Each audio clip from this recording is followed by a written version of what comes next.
Welcome back to EchoVerse, where myths awaken and echoes of the past whisper through time. Beneath the endless stretch of an Aegean sky, where the constellations shimmered like celestial poetry, a lone traveller wandered through the ancient lands of Thessaly. His name was Callis, a warrior whose body bore the scars of countless battles, yet it was not his flesh that ached, it was his spirit. Sleep had abandoned him, leaving him restless, caught in the grasp of waking nightmares. For nights uncounted he had fought not with sword and shield, but with the ghosts of his past. The echoes of war clung to his mind like a curse, his dreams haunted by the cries of fallen comrades and the weight of regrets too heavy to bear. He had heard whispers of a place hidden between the folds of the mortal and the divine, a valley where the god of sleep himself weaved slumber as gently as the tides caressed the shore. And so his weary feet carried him to the fabled valley of Nyx's embrace, a land untouched by mortal time, where the air itself shimmered with an ethereal glow. The scent of lavender and myrrh drifted through the cool night breeze, wrapping around him like an unseen presence. The moment he stepped into its embrace, the world seemed to hush, as if waiting for something unseen to stir. As Callis ventured deeper, the mist thickened, curling around his limbs like whispered lullabies. From within the silver fog, a figure emerged, his form half shrouded in shadow, half illuminated by the soft glow of the stars. It was Hypnos, the god of sleep. His cloak was woven from the very fabric of night, flowing endlessly behind him.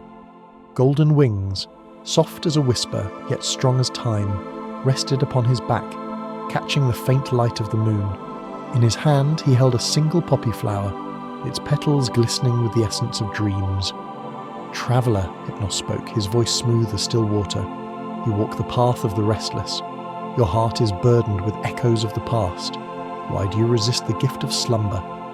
Callis faltered. He had not spoken of his suffering, yet the god knew. A lifetime of battle had taught him to distrust, to stay vigilant, to never lower his guard. And yet, before Hypnos, the walls he had built around himself felt thin, like mist that could be blown away by the gentlest breath. "I do not seek sleep," Callis admitted, though the weight in his voice betrayed his own words.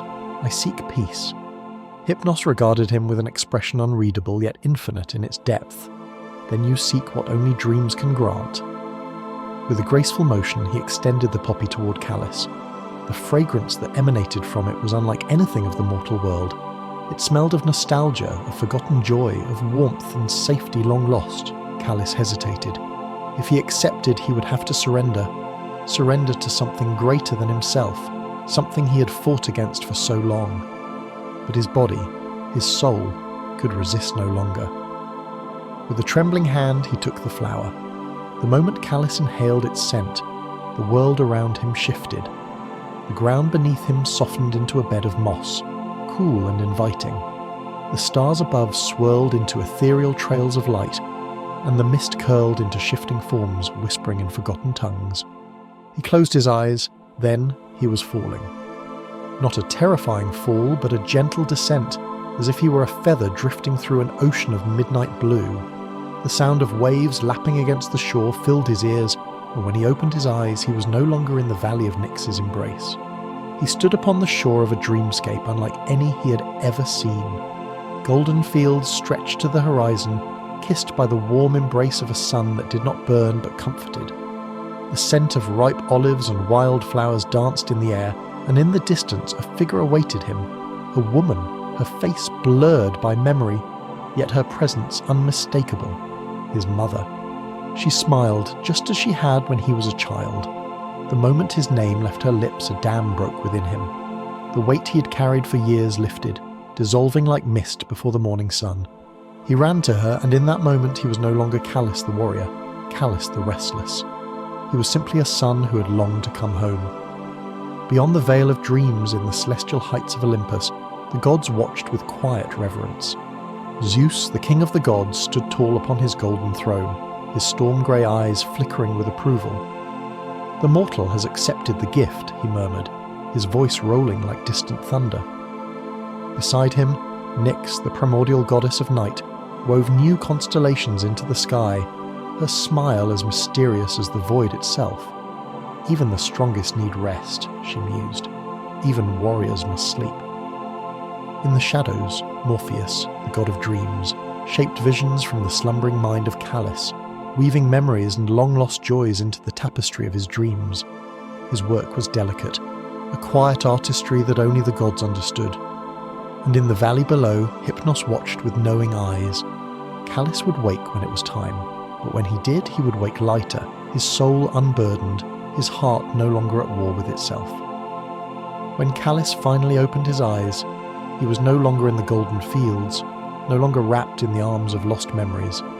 He was back beneath the ancient olive tree of Nyx's embrace, the mist swirling lazily around him. The valley was unchanged, but he was. He rose, his body no longer aching, his mind no longer trapped in restless thought. The sky above was still painted with stars, yet they seemed brighter now, their glow not distant but warm, familiar. As he turned to leave the valley, he glanced back one last time. In the fading mist, for just a moment, he swore he saw the golden wings of Hypnos before they vanished into the dream-woven night. And for the first time in years, Callis walked away not as a weary traveller, but as a man who had finally learned to dream again. Thank you for journeying through the echoes of myth and dreams with EchoVerse. May your nights be peaceful and your dreams divine. Until next time, let the echoes guide you.